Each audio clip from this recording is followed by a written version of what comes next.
Bonjour, bonjour à toutes et à tous. Bonjour aux personnes qui n'étaient pas présentes ce matin. Rebonjour pour les autres qui nous ont fait le plaisir d'être euh, à la séance en plénier. Voilà, c'est le deuxième atelier de l'après-midi. Vous êtes sur l'atelier palais de bois en fin de vie, quelle valorisation? Un vaste sujet qui ce matin a déjà été un petit peu abordé, notamment par les différents intervenants et le président de France Bois Forêt notamment. Ce qui est important, c'est que vous avez la possibilité de poser des questions via le chat, bien évidemment. Et avant de démarrer, ce que je vous propose, c'est aussi de répondre à un petit sondage dont on vous donnera les résultats après coup, un sondage qui va s'afficher ensuite à l'écran, en fait, sur une question toute simple, qui est une question un peu de positionnement. Les palettes de bois en fin de vie sont-elles bien collectées et valorisées dans votre région? Oui, vous êtes tout à fait d'accord, plutôt en désaccord ou tout à fait en désaccord. Je dirais que c'est un gros sujet en fait qui est de dire est-ce que, vu les volumes de palettes qui sont générés chaque année en palettes neuves et palettes reconditionnées, on a aujourd'hui un système de collecte suffisamment efficient.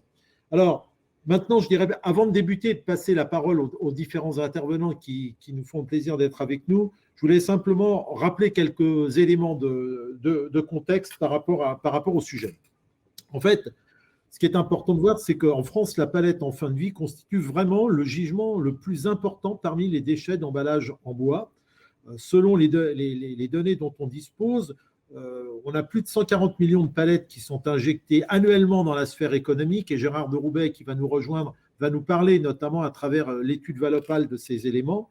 On a, je dirais, aujourd'hui une population, en tout cas des acteurs économiques qui sont bien implantés au niveau du maillage national, et ces reconditionneurs, au-delà des 100 millions de palettes dont ils permettent le réemploi, ils réutilisent aussi une grosse partie de ces palettes de bois en fin de vie via la réparation. Donc, c'est un élément qui est important avant de les remettre sur le marché. Et puis, ces mêmes acteurs, avec les centres de tri, eh bien, ils effectuent du broyage de palettes, ce qui permet effectivement de valoriser des milliers de tonnes de broyat avec des valorisations matières, énergétiques, mais également d'autres valorisations qui se mettent régulièrement en place et qui seront effectivement tout à fait intéressantes à signaler.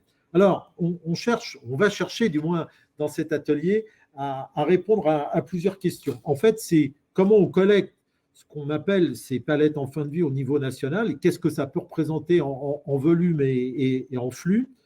Sous quelles conditions on pourrait encore, je dirais, réduire le gisement qui n'est pas collecté. Donc, ça, c'est un point qui est important. Un autre point, c'est qu'effectivement, on broie des palettes. Comment ces broyats de palettes qui sont destinés à être brûlés, eh bien, comment est-ce qu'ils sont encadrés? Quelles sont les garanties qui peuvent être apportées aux utilisateurs? Et c'est notamment Clarisse Fischer qui nous fera un exposé sur ce sujet qui est important. Et puis, quelles sont les nouvelles filières de valorisation potentielle ou en devenir? Et sur ce sujet, eh bien, on a des éléments importants, notamment avec le mulch, le paillis, mais aussi la mise en œuvre. Et c'est Jean-Claude Escriva qui nous en parlera au niveau de l'habitat. Alors, par rapport à ça, donc, pour répondre à toutes ces questions, je dirais on a un plateau d'industriels et je dirais de personnalités autour de nous. Je ne sais pas si on a Gérard de Roubaix qui nous rejoint. Il arrive. Donc, on va avoir Gérard de Roubaix, donc, qui est le directeur adjoint du pôle Biosense à l'Institut technologique FCBA, Forêt, Cellulose, Bois, Ameublement. On a le plaisir d'accueillir Clarisse Fischer, qui est la déléguée générale du CIB, Jean-Claude Escriva, qui est le CEO de Sofrinov, et puis Yannick Blanc, qui est le président de Hort Solutions Premium. Voilà, donc on aura quatre intervenants. Sur le sondage, on va lancer le sondage, donc il est ouvert. N'hésitez pas à vous exprimer par rapport à ce sondage. On vous donnera les résultats avant de passer aux questions. Donc, on va essayer de se réserver un temps de questions par rapport à ça. C'est toujours très difficile parce que c'est vrai qu'on a des temps de parole qui sont un petit peu courts, mais je compte sur vous pour effectivement respecter, je dirais, ces horaires. Est-ce qu'on peut faire passer Gérard de Roubaix? Non, pas encore. Donc, on le fera passer en deuxième position. Donc, Clarisse, je vais te donner effectivement la parole. Donc, Clarisse Fischer, tu es déléguée donc, générale du CIB, qui est le comité interprofessionnel du bois énergie. Auparavant, tu as été délégué général d'une interprofession régionale. Aujourd'hui, par le passé, tu t'es très impliqué notamment dans tout ce qui est la sortie de statut de déchets par rapport au broyat d'emballage. Et tu vas nous parler justement, je dirais, de toute cette enveloppe qui entoure les palettes de bois en fin de vie et surtout la législation et tout ce qui a été mis en place par rapport au broyat. Voilà, Clarisse, je te passe la parole à toi et merci par avance. Merci beaucoup. Est-ce que vous voyez mon écran? Oui, parfaitement, et on t'entend très bien. Eh bien, c'est parfait. Oui, merci pour cette invitation. Donc, tu parlais effectivement des volumes concernés. Donc, je vais vous parler plus particulièrement de la valorisation énergétique et de l'encadrement de cette valorisation énergétique. Donc, quelques éléments de contexte. C'est des données du FCBA qui datent aujourd'hui de 2015 sur la valorisation matière et énergie de ces broyats d'emballage.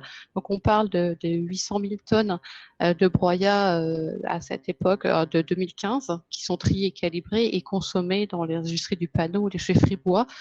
Concernant les chaufferies bois, on est autour de ces 80% de ce gisement, donc autour de 600 000 tonnes. Aujourd'hui, on estime qu'on est plutôt autour de 500 000 tonnes.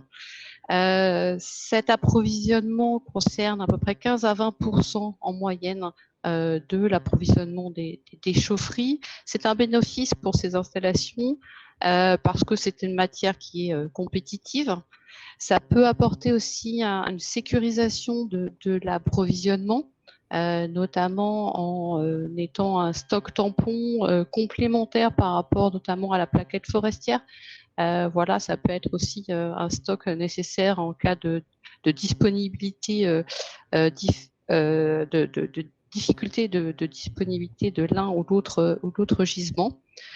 C'est aussi un intérêt par rapport à la maîtrise de l'humidité, puisqu'en étant un gisement sec, ça permet de moyenniser cette humidité par rapport à une plaquette forestière qui peut être d'une humidité moins régulière.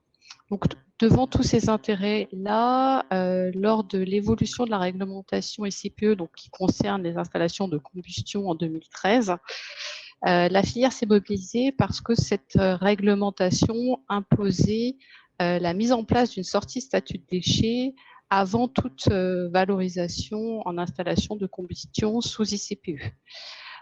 Donc la filière et les parties prenantes que vous voyez à l'écran, donc la FEDEN, FEDEREC, SER, Amorce, le CIB et la FNB se sont coordonnées pour déposer très rapidement un dossier de demande de sortie de statut de déchets. Et ça a été le premier arrêté qui a vu le jour donc très rapidement en juillet 2014, qui a défini les conditions de valorisation de ces broyats d'emballage. Donc on parle des emballages suivants.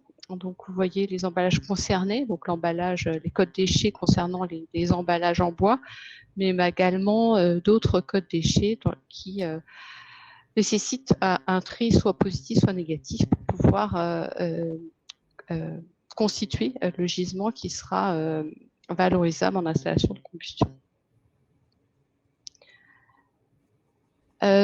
Qu'est-ce que ça veut dire cette sortie de statut déchets? Donc ça impose aux plateformes de tri de mettre en place une certaine organisation, notamment la mise en place d'un système de management de la qualité qui va être soumis à contrôle et à audit.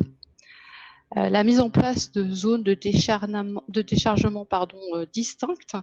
Donc c'est plutôt ce qui est fait, mais il y a obligation de les identifier. Ensuite, la mise en place de tri spécifique de ces différents gisements, tri négatif ou positif, et la mise en place, bien sûr, de contrôle de ces tri et la réalisation d'analyses dont la fréquence va dépendre du volume annuel de traitement de cette plateforme. À l'issue de la mise en place de l'ensemble de ces dispositifs, l'opérateur et donc la plateforme doit mettre en place et délivrer à ses clients une attestation de conformité associée au lot considéré. Ce qu'on peut dire de cette sortie statut de déchets bois aujourd'hui, c'est que ces exigences étaient plutôt en adéquation avec ce qui se pratiquait sur le terrain, donc plutôt dans le cadre de bonnes pratiques. Donc c'est plutôt une généralisation de ces bonnes pratiques. qui ont permis d'améliorer les différents process, donc d'homogénéiser la qualité, on va dire, de ces broyats d'emballage, avec un intérêt important de la première analyse qui permet justement on va dire, de calibrer la mise en place du dispositif sur la plateforme. Quelques petits points d'attention sur cette sortie de statut déchets et la mise en œuvre. Ça demande un engagement, peut-être qu'on aura des témoignages de ceux qui l'ont déjà mis en place, un engagement fort de la direction, parce qu'il faut pouvoir y allouer des ressources financières et humaines pour la mise en place de ce dispositif.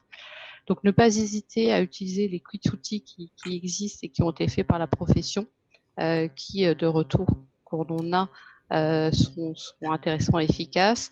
Ne pas hésiter aussi à se faire accompagner. Maintenant, il y a des structures qui se sont spécialisées dans l'accompagnement pour la mise en place de cette sortie de statut déchets. Et bien entendu, une attention particulière à la formation du personnel. Et là aussi, il y a des modèles de formation pour bien sensibiliser à tout le dispositif que j'ai précisé précédemment. Donc, pour conclure où on en est aujourd'hui, donc il y a près de 150 sites qui sont certifiés Ecobois. Ecobois, donc c'est le référentiel qui a été mis en place par la profession pour simplifier, mais il est également possible de mettre en place une sortie de statut de déchets, notamment dans le cadre de son ISO 9001. Donc ici, ils ne sont pas comptabilisés, donc il y a un peu plus de structures qui sont aujourd'hui certifiés SSD, enfin qui peuvent délivrer des attestations de sortie de statut de déchets. Via les statistiques donc, du CEB, on estime aujourd'hui, les volumes identifiés sont de 400 000 tonnes en 2018-2019. Donc j'ai mis ces chiffres de 2018-2019 parce qu'on voit une diminution récente des volumes de valorisation énergétique de ces broyats d'emballage. Donc le pic, on va dire, c'est autour des 400 000 tonnes à relativiser par rapport aux 500 000 tonnes qu'on avait identifiées en première diapositive. Autre point important par rapport au marché de ces broyats d'emballage. Donc, je vous ai mis ici l'évolution des indices du prix du bois. Donc, on voit un impact majeur qui a eu lieu en 2013-2014, donc avec l'annonce et puis la mise en place de cette sortie de statut de déchets, donc 2013-2014, et puis depuis une stabilisation, on va dire, de ces prix du bois, ce broyat de bois. Voilà ce qu'on peut dire aujourd'hui. Merci Clarisse. Je dirais en tout cas ce qui aurait pu être vécu véritablement comme une grosse contrainte à l'origine par les professionnels, c'est plutôt devenu une vraie démarche de qualité, de sécurisation, de garantie pour les clients et pour les utilisateurs. Et moi, je dirais, je crois qu'on peut se féliciter en tout cas de la réactivité des professionnels, de leur sérieux et du fait que une garantie est apportée. Et en tout cas, ça donne beaucoup de crédit à un produit qui, aujourd'hui, a des mercuriales, est qualifié dans sa granulométrie et je dirais dans ses caractéristiques techniques. Donc ça, c'est vraiment un point fort de la filière et en tout cas, c'est une vraie belle valorisation pour la palette bois, mais également pour les emballages légers, comme tu l'as signalé tout à l'heure, qui peuvent être contributeurs. Merci Clarisse. On reviendra peut-être tout à l'heure pour des questions. Alors, comme on a toujours des petits problèmes de connexion avec Gérard de Roubaix, je vais passer la parole à Jean-Claude Escriva. Donc, on parlait tout à l'heure de nouvelles formes de valorisation des palettes usagées. Jean-Claude, tu t'en es l'exemple même. Alors, tu as travaillé dans différentes PME de grands groupes industriels et tu as occupé de nombreuses fonctions tout à fait différentes dans plein de sujets, donc qui montrent que tu as un large spectre de compétences. Et surtout, c'est que tu as participé à la création de deux startups dans les domaines technologiques. Et ce qui est important, c'est que depuis maintenant quelques années, tu as lancé la société Sofrineuve pour revenir en fait à tes premiers amours qui sont le bois. Et donc, tu vas nous parler maintenant, je dirais, de cette utilisation encore inattendue, mais qui se développe largement au niveau des palettes bois. À toi, Jean-Claude.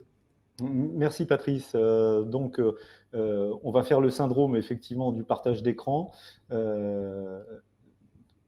S'il veut bien démarrer, partager.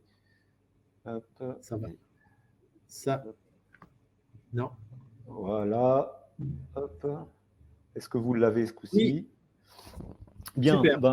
Moi donc, je vais commencer par le commencement effectivement, et le commencement de cette histoire, c'est tout simplement le mouton.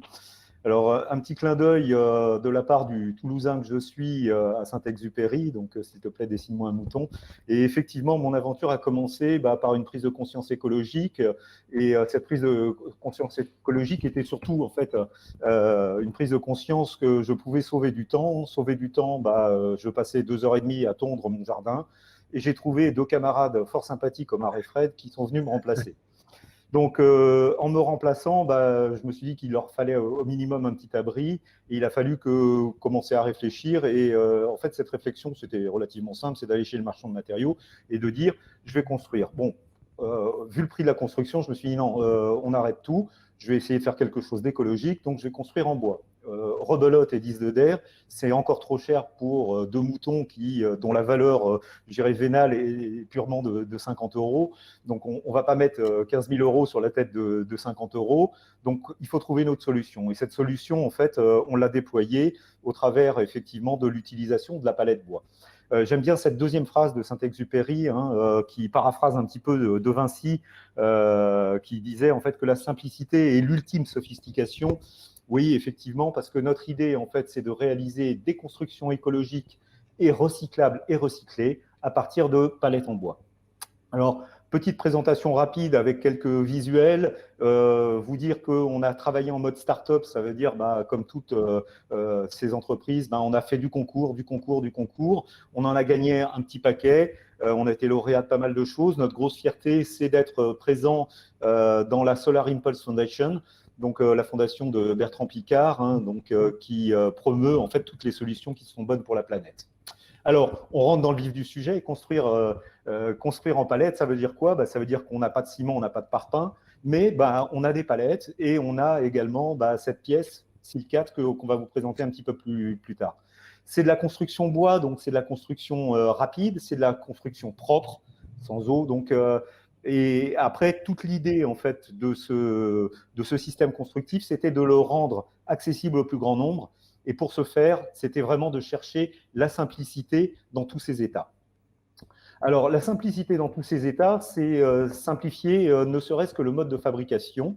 C'est-à-dire qu'aujourd'hui, on a une seule pièce, en fait, qu'on va couper, qu'on va assembler pour créer les quatre pièces qui vont nous être nécessaires pour maçonner les palettes, parce qu'on va s'en servir en fait comme des parpaings de bois.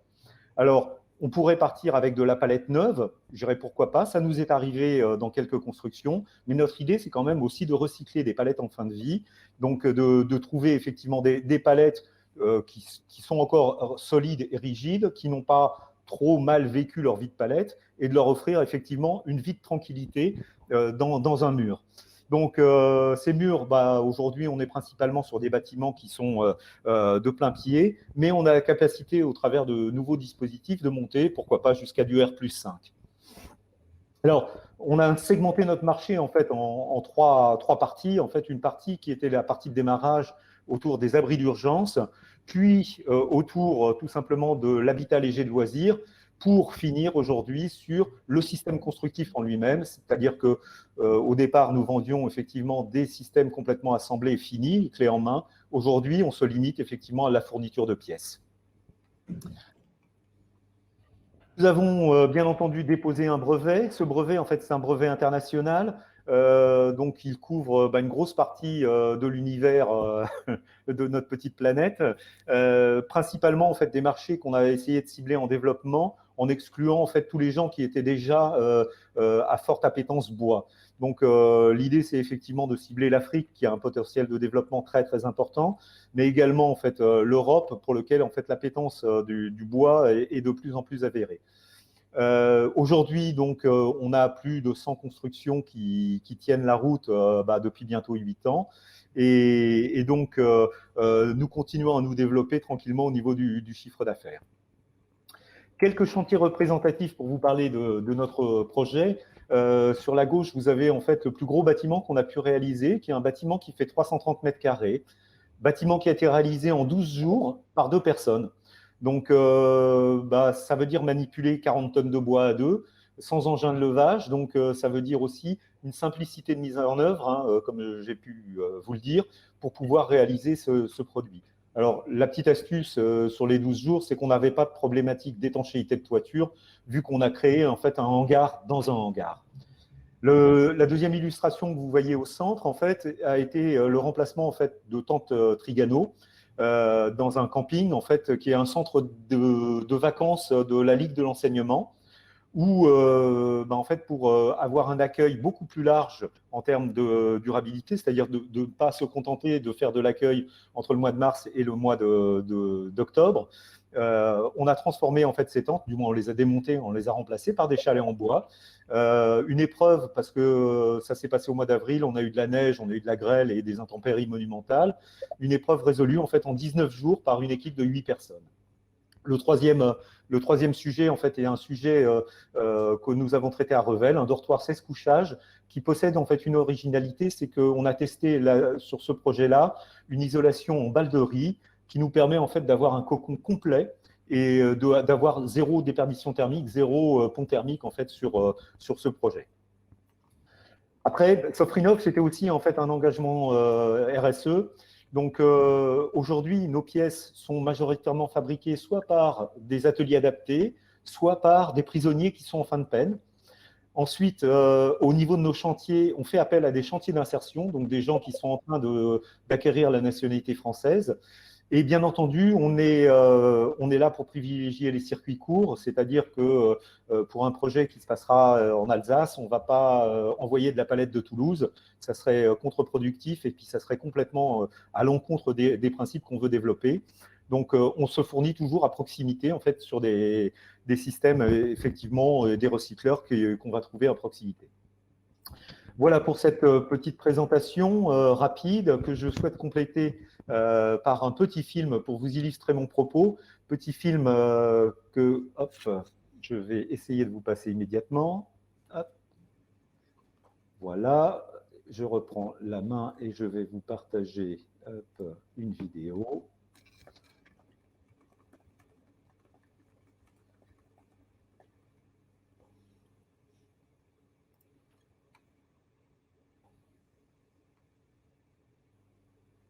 Ça va démarrer.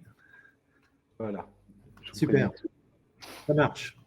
Ça marche. Le son est coupé, donc ça évitera effectivement une musique infernale si jamais vous allez consulter cette vidéo sur YouTube. Donc, vous l'entendez quand même.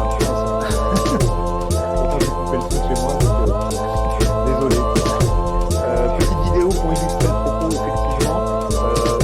Là, tout simplement, en fait, on a privatisé une route. En fait, la municipalité nous avait autorisé à monter et à tester en fait, avec cette innovation. J'ai assisté en fait au tout premier montage. Donc, depuis, bien entendu, on a amélioré notre dispositif. Et l'idée, c'était de pouvoir faire voir aux gens que dans un temps quand même relativement court, on était capable de bâtir en fait, un bâtiment. Ce temps court, en l'occurrence, ça a été une journée complète. On était beaucoup plus jeune, j'avais 7 ans de moins, c'était beaucoup plus vite. Et donc, cette ensemble, en fait, tout en doit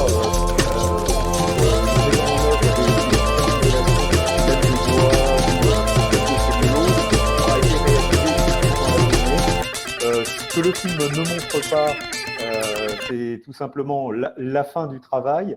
La fin du travail, c'est quoi? Ça a été de démonter tout parce que la route était privatisée uniquement pour la journée. Donc, de 18h à 22h, en fait, on a mis la moitié de temps pour tout démonter, pour tout ranger.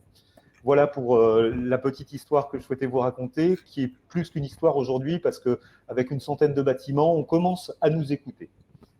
En tout cas, merci Jean-Claude. C'est pas une histoire, c'est pas un conte, c'est une vraie réalité. Moi, je trouve ça effectivement absolument génial. Tu sais que dès le début, tu as toujours eu mon soutien pour assurer la promotion, je dirais, de toutes ces solutions. Et puis, ce que je trouve génial, effectivement, c'est de de poursuivre la durée de vie de la palette, le stockage du carbone qui va rester dans des bâtiments quelque part, et puis cette réutilisation tout à fait complémentaire qui a été imaginée et à laquelle on n'aurait pas pu penser il y a encore une dizaine d'années. Donc en tout cas, bravo, j'espère que ça va faire des petits, que ça va se développer en tout cas encore et encore.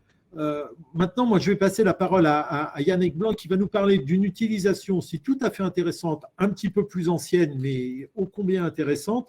Donc, Yannick, tu es président donc, de Hort Solutions Premium, qui est une société spécialisée dans la conception, la fabrication et la mise à disposition de produits et de services d'emballage, et notamment de palettes de bois. Donc, on va procéder, je pense, par interview, hein, Yannick, ça va être plus simple. Ce que tu vas, c'est nous présenter effectivement un produit particulier qui est le mulch ou le paillis. Et je te laisse la parole. Peut-être que tu as un ou deux slides à mettre en fond d'écran et on va peut-être pouvoir engager la discussion. Alors, je partage tout de suite.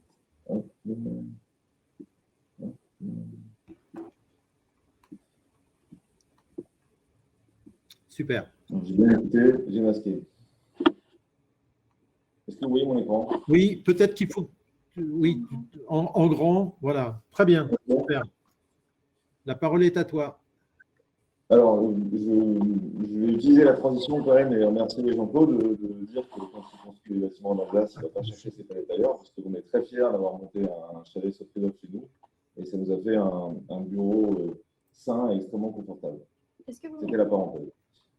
Je passe rapidement sur les chiffres du groupe, ce n'est pas le sujet du jour. Donc, ce que je peux dire par contre, c'est que notre démarche commerciale, elle est quand même toujours basée sur l'économie circulaire et sur le circuit court. Donc, on a toujours à cœur, y compris au moment du bureau d'études, quand on fait nos emballages, de se dire comment je vais pouvoir traiter cet emballage-là, pas forcément la palette, mais cet emballage-là, le faire vivre le plus longtemps possible, et une fois qu'il sera plus utilisable dans ses premiers chambres, puis de son recyclage, de sa deuxième ou troisième vie.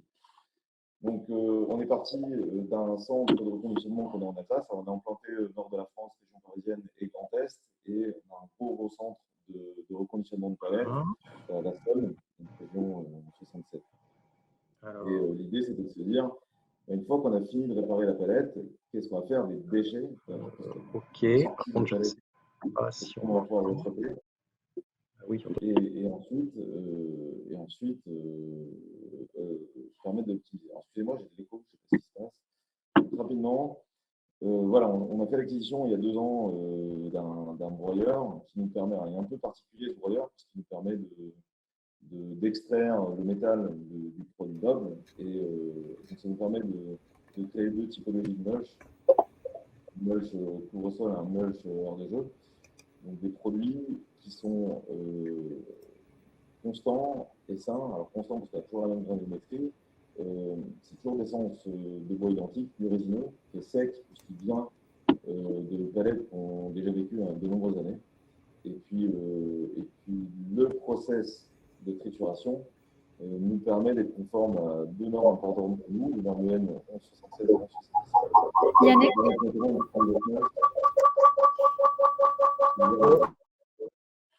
y a-t-il un problème? Non. Yannick, on ne t'entend pas très bien. Est-ce que tu peux te rapprocher peut-être de ton micro? Il y a de l'écho. Je ne sais pas si tu peux améliorer la liaison.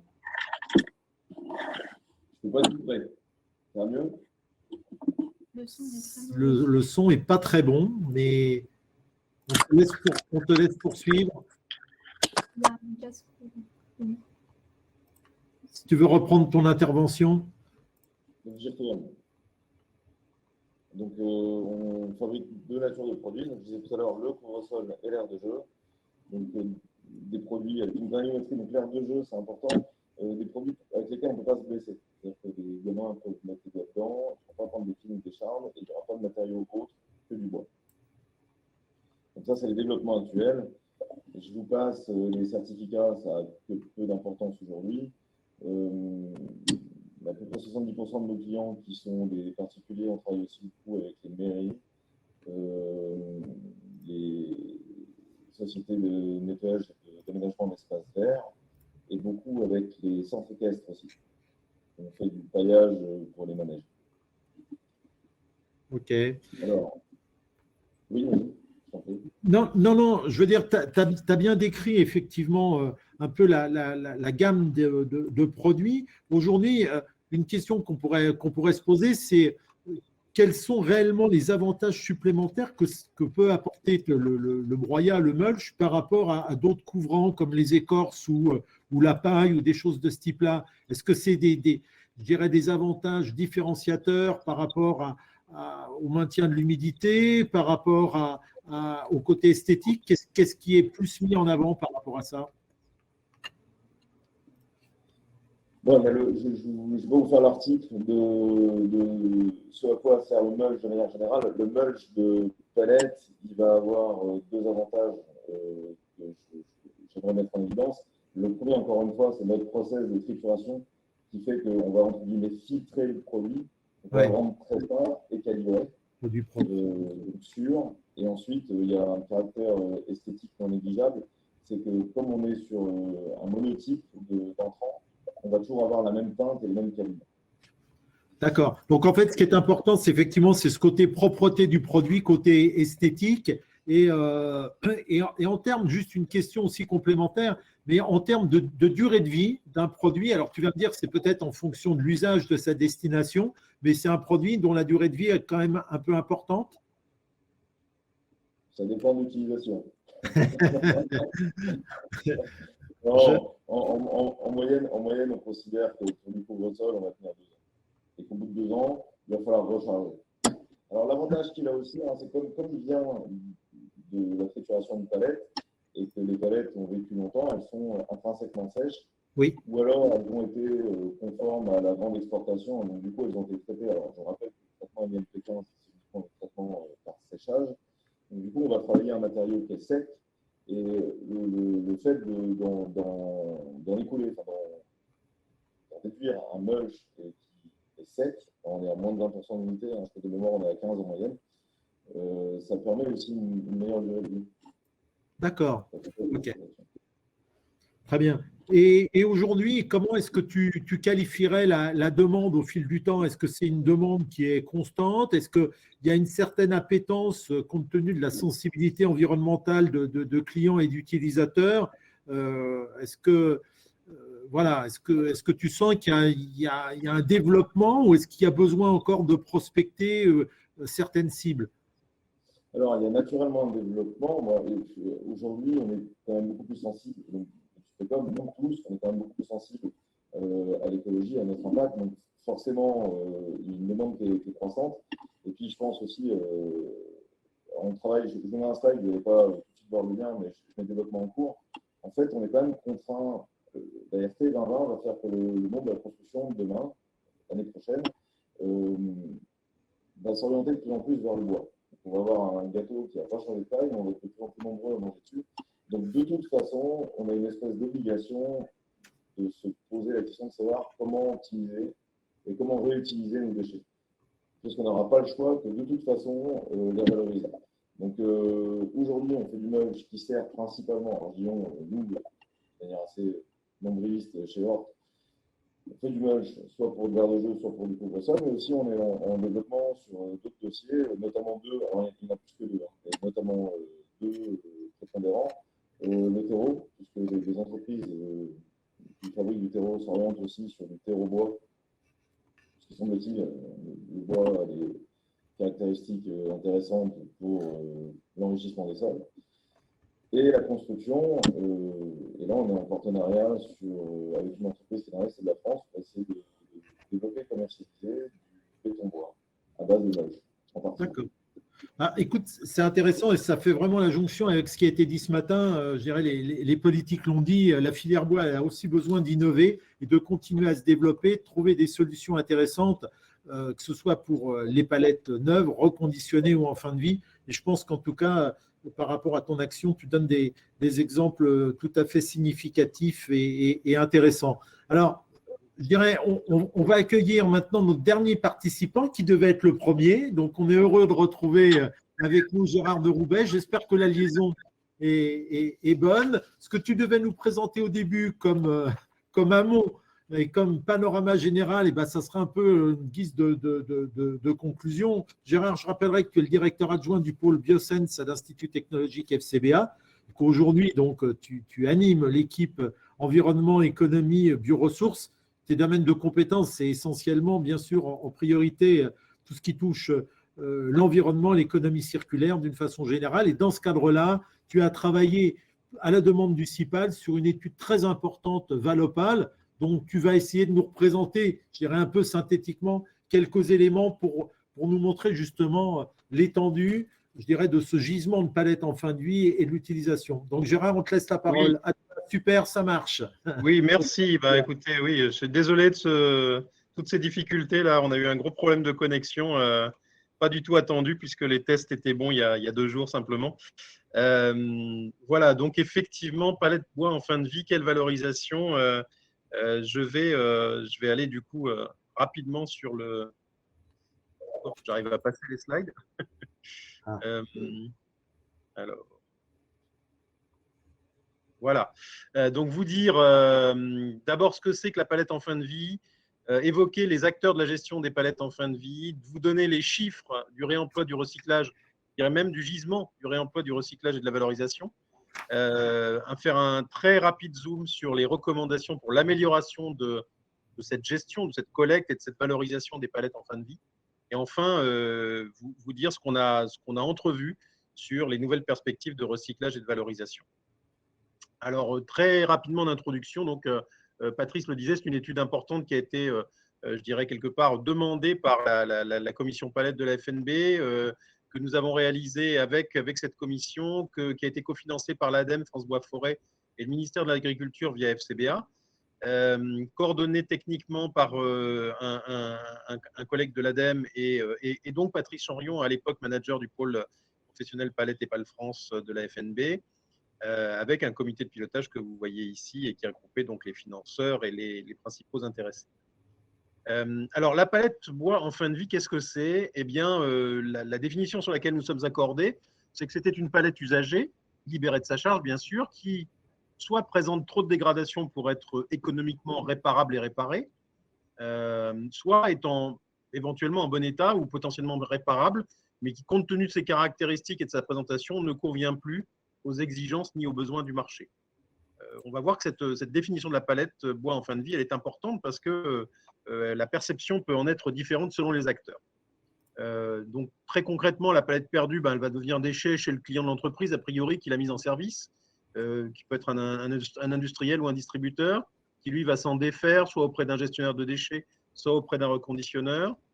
Les palettes multi-rotation, EPAL, loueur, pool indépendant, elles vont circuler entre les entreprises, elles vont être reprises par les reconditionneurs qui vont les réparer, les récupérer, transformer le bois éventuellement pour l'envoyer vers des centres de tri, pour une réutilisation, pour un recyclage en panneaux de particules ou pour une production d'énergie en installation de combustion. Vous avez vu déjà tout ça dans les interventions précédentes. Une part significative des palettes en fin de vie n'est pas collectée. Ça, c'était le constat, et c'est un constat confirmé, n'est pas collecté par les professionnels de la palette ou du déchet, est utilisé par les particuliers, des salariés d'entreprise, comme bois de feu généralement, ou éliminé en centre d'enfouissement technique ou en incinération, en mélange avec d'autres déchets, et donc n'est pas dans ce cadre-là suffisamment valorisé.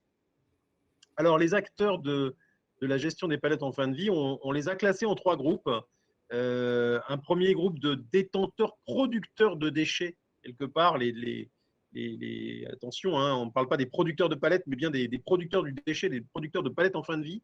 Donc, ce sont ceux qui déconditionnent, et ce sont essentiellement, bien sûr, des entreprises, des industries, des artisans, des grossistes et des logisticiens, les commerces de la grande et de la petite distribution, et puis tout un tas d'autres acteurs plus diversifiés, avec peut-être des plus petites quantités, que sont les collectivités, les entreprises de santé, les entreprises, les organisations du transport, etc.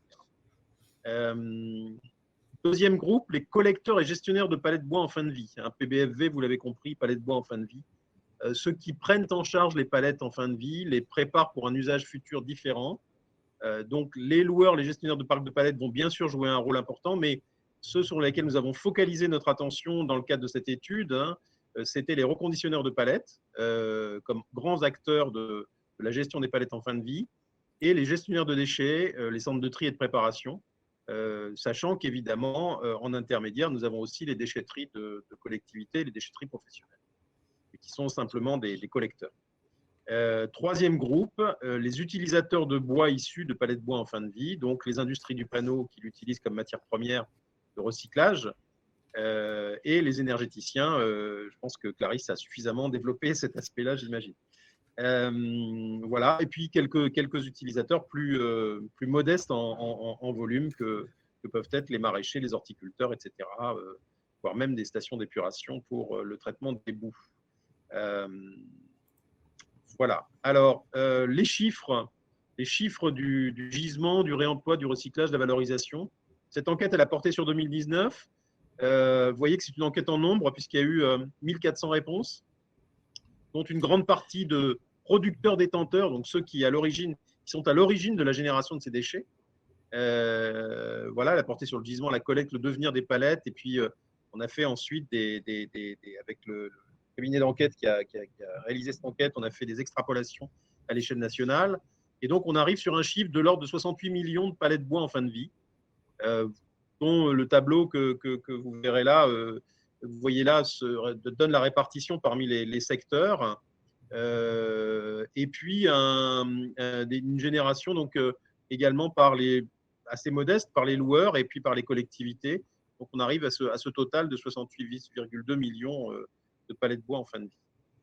Alors là, je suis désolé, le schéma est un petit peu complexe, mais il faut se concentrer un peu pour commencer sur la partie qui est en bleu, puisque c'est là qu'on est sur le cœur du sujet, hein, la collecte de palettes bois en fin de vie. Les flèches vertes qui sont en haut représentent les flux de palettes qui entrent dans le système, de palettes neuves ou reconditionnées, ou qui proviennent de l'importation, soit de l'importation de palettes neuves, soit de l'importation de palettes chargées. Donc tout ce qui rentre sur le marché français comme produit à utiliser. Et donc la partie bleue que vous voyez ici, détenteurs de palettes de bois en fin de vie, effectivement, ce sont ces 68 millions, dont on constate que seuls 44,4 millions sont réellement collectés, les autres, pratiquement 24 millions, étant cédés ou gérés par d'autres voies que les professionnels de la gestion du déchet. Et donc, ces 44 millions, ils se distribuent en un tiers qui vont vers les reconditionneurs et 2 tiers qui vont vers les centres de tri. Ce tiers vers les reconditionneurs, il est utilisé de différentes manières. D'abord, du bois est récupéré sur ces palettes pour réparer et pour remettre en service 94 millions de palettes reconditionnées, donc environ un quart de 4,3 millions d'unités de palettes sont utilisées pour réparer. 3,8 millions sont broyés et donc vont aller vers les utilisateurs finaux. Et puis encore 2 millions et quelques cédés ou gérés par d'autres voies. Vous voyez qu'il y a des transferts entre reconditionneurs et centres de tri, parce que effectivement tous les reconditionneurs n'ont pas les moyens forcément de broyer les déchets de palettes. Ces centres de tri eux-mêmes, ils ont différents cas de figure. Ils vont avoir une production de broyat de palettes assez conséquente, hein, 30 millions d'unités sont broyées par les centres de tri, mais il y a aussi des palettes qui sont gérées d'autres manières et des palettes qui sont triées et gérées par d'autres voies. Et enfin, donc, ces quantités de broyat de palettes vont représenter, pour les deux catégories de producteurs, 613 kilotonnes, 613 000 tonnes de broyat pur, plus environ 20 000 tonnes de broyat qui est en mélange dans d'autres déchets de bois. Tout cela pour aller vers des marchés qui sont, alors dans l'ordre d'importance, enfin, le premier marché du broyat de palette aujourd'hui, c'est la chaufferie, c'est l'énergie, 560 000 tonnes de broyat. Les fabricants de panneaux vont consommer de l'ordre d'une 43 kilotonnes, 43 000 tonnes de broyat, soit pur, soit en mélange. Et puis les autres filières, environ 33 000 tonnes, toutes réunies. Donc, voilà pour ce bilan général. Une fois qu'on a eu fait ces éléments-là, on a utilisé les réponses à des questions qualitatives qu'avaient fournies les gens qui ont été enquêtés pour essayer d'élaborer des recommandations pour la gestion de ces palettes de bois en fin de vie. Et vous voyez que, je dirais très très vite, mais sur la réduction à la source, puisque quand on parle de déchets, on doit commencer par la hiérarchie des bonnes pratiques, nous conduit à essayer d'abord de réduire la quantité de déchets. Et donc, on est sur l'augmentation de l'emploi de palettes multirotation, l'augmentation de la durée de service des palettes peut-être par des meilleures conceptions et donc une meilleure aussi utilisation qui permettent d'augmenter cette durée de service.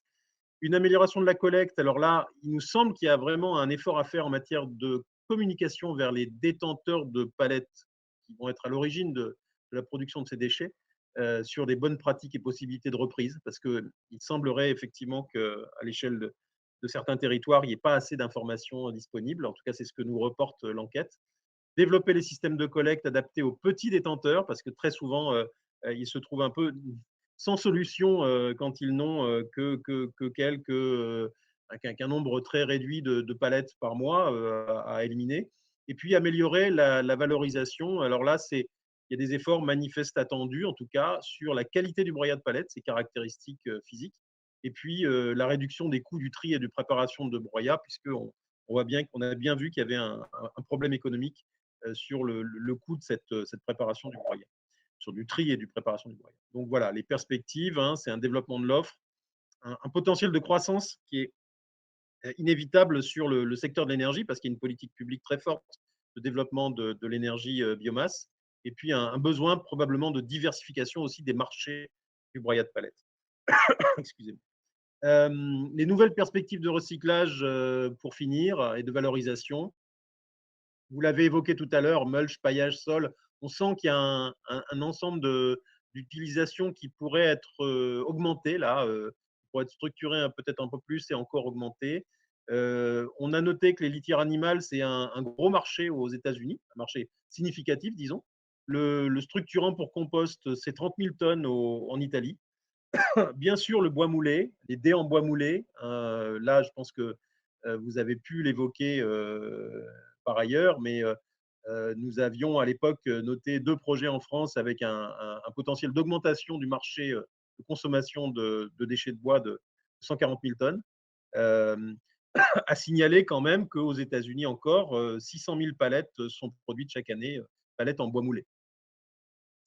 Le mobilier, effectivement, un intérêt croissant des particuliers pour les meubles en palette, donc une tendance qu'on a pu mesurer sur l'Internet. Je passe sur cet exemple Sofrinov qui, je crois, a été bien présenté. Et puis, par exemple, la société Envibuche fait des bûchettes compressées, des briquettes. Et enfin, on voulait signaler quelques projets de R&D. Là, on n'est pas encore au niveau du marché, mais un projet de R&D relativement intéressant, puisqu'on a pu démontrer, notamment dans des projets auxquels FCBA a bien contribué, européen, la fabrication de carrelets lamellés à bouter à partir de déchets de bois massifs, et pourquoi pas à partir de planches de palette, éléments de palette. La fabrication de pâtes thermomécaniques, pâtes à papier. Là, on a testé 10% de broyat de palette en mélangeant du bois vierge avec des résultats très positifs. Et la fabrication de bioéthanol, c'était testé en Finlande à partir de déchets de bois avec des résultats également très positifs. Donc voilà, à retenir à peu près 70 millions d'unités de palettes de bois en fin de vie, dont les 2 tiers collectés et traités essentiellement par les reconditionneurs et centres de tri. Les reconditionneurs, ils remettent en service 94 millions de palettes, donc c'est énorme. Ils réutilisent plus de 4 millions pour la réparation des palettes. Avec les centres de tri, ils produisent plus de 600 000 tonnes de broyat de palettes, donc l'équivalent de 34 millions d'unités de palettes en fin de vie pour recyclage et valorisation, avec un premier marché qui est l'énergie. Et puis, cette collecte et cette gestion des palettes de bois en fin de vie, elles peuvent encore progresser. Le marché de l'énergie est en croissance, mais avec une forte concurrence d'autres combustibles bois et d'autres combustibles tout court, évidemment, fossiles y compris. Et enfin, d'autres voies de recyclage et de valorisation existent à petite échelle ou peuvent être développées puisqu'elles sont à peu près détectées en R&D. Je vous remercie de votre attention. Eh ben, merci beaucoup Gérard pour cette présentation très synthétique, mais en tout cas qui repose bien toutes les données chiffrées importantes par rapport à ce marché. On a déjà eu beaucoup de questions, mais beaucoup de réponses, parce que le chat était très, très animé. Jean-Claude a été un gros contributeur dans les réponses. Il a écouté, mais il a apporté également beaucoup de réponses. Donc, ce qui prouve que c'est un sujet, en tout cas, intéressant et passionnant. Juste une ou deux questions. Il y a une question, on nous demande si, effectivement, Gérard, par rapport à ces données qui datent maintenant de 2019, c'est ce que tu as dit, hein, est-ce qu'on a des possibilité d'actualisation ou quelle est la tendance? Je crois que c'est une question difficile à laquelle répondre parce que ce sont d'abord des études très lourdes, donc qui nécessitent beaucoup de moyens. On n'a pas forcément encore un observatoire qui nous permettrait véritablement, on en rêve tous, hein, de cet observatoire qui nous permettrait d'avoir des éléments et une réactualisation en temps réel. Ce qu'on peut se dire, c'est qu'aujourd'hui, on le sent bien, la réutilisation des palettes, c'est quelque chose qui se développe. L'amélioration de la durée de vie des palettes avec un travail en amont, c'est quelque chose aussi qui se développe beaucoup. Donc, comme le réemploi, le point, je pense, qui est soulevé, et on avait fait un sondage tout à l'heure en tout début, je dirais, d'atelier, c'était, on posait la question, Gérard, tu vois, les palettes sont-elles bien collectées et valorisées dans votre région? On a 63% qui disent, des répondants plutôt d'accord, 28% plutôt en désaccord, 5% tout à fait d'accord et quand même 5% tout à fait en désaccord. Je veux dire, c'est des résultats de sondage qui vont quand même, qui donnent du crédit aussi à cette étude puisqu'on voit bien que ça conforte le fait qu'il y a encore à travailler sur la collecte. Alors c'est vrai que ces petits flux qui restent à collecter, c'est souvent des flux compliqués parce que ce n'est pas forcément des gros volumes.